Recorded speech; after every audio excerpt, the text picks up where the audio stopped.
Assalamualaikum warahmatullahi wabarakatuh.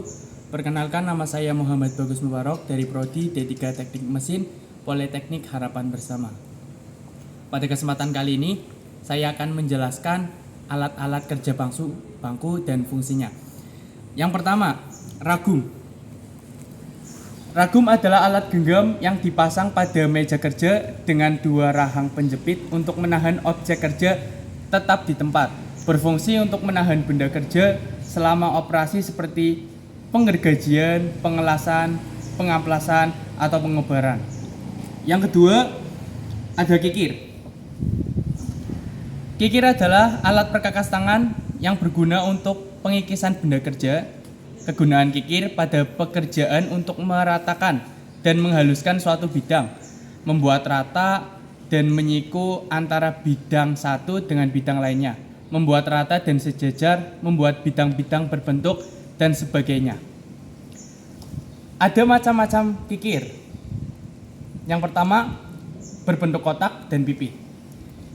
Kikir gepeng plat biasanya digunakan untuk meratakan permukaan bidang kerja supaya datar dan sejajar, tegak, lurus. Selanjutnya, berbentuk segi empat. Berfungsi menciptakan rata dan menyiku antara bidang satu dengan bidang lainnya. Hal ini agar permukaan benda kerja bisa dibentuk berbentuk siku. Selanjutnya, kikir segitiga.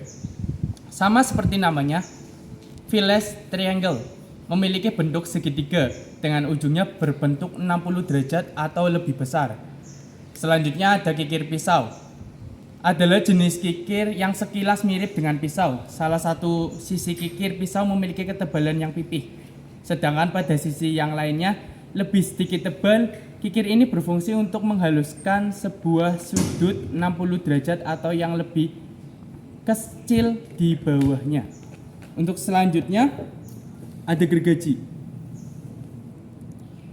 Gergaji adalah perkakas berupa besi tipis bergigi tajam yang digunakan untuk memotong atau pembelahan kayu atau benda lainnya.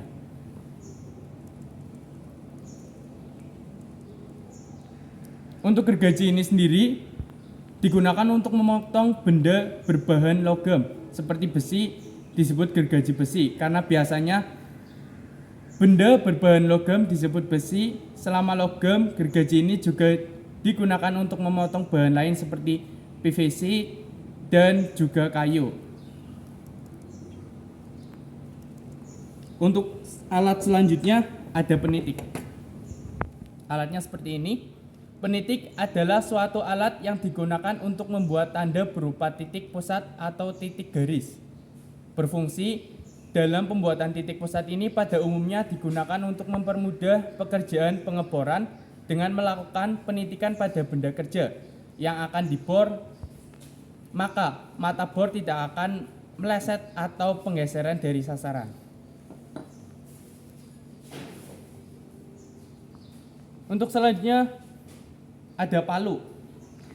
Ini di sini ada palu 3. Yang pertama, palu kodam atau palu badam.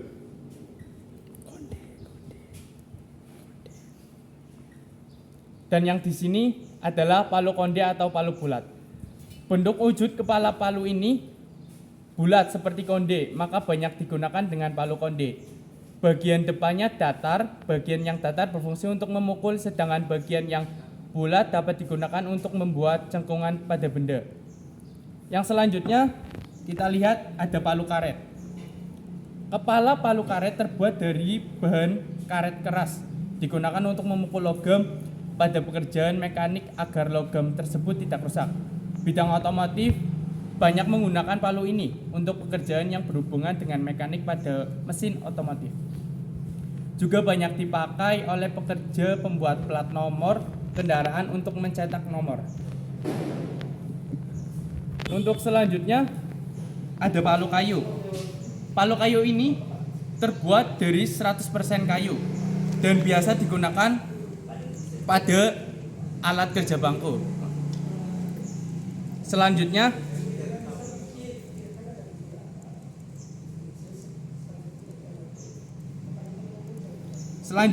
ada bor tangan. Bor tangan biasanya digunakan untuk melubangi kayu, tembok maupun plat logam. Khususnya bor ini selain digunakan untuk membuat lubang, juga bisa digunakan untuk mengencangkan baut maupun melepas baut karena dilengkapi 2 putaran yaitu kanan dan kiri. Untuk cara pengerjaannya sendiri, kita bisa lakukan masukkan mata bor ini ke dalam baut yang mau kita kencangkan. Setelah itu tinggal kita tekan bagian yang ada di sini. Setelah sudah tekan, nanti alat ini akan bekerja dengan sendirinya. Tetapi juga kita harus memegang alat ini dengan sekuat tenaga. Karena apa? Karena ini memiliki tegangan. Kalau kita tidak kuat memegangnya, pasti kita akan ikut terbawa alatnya. Mungkin cukup sekian yang dapat saya sampaikan. Kalau ada kekurangan, mohon dimaafkan. Wabillahi taufiq wal hidayah. Wassalamualaikum warahmatullahi wabarakatuh.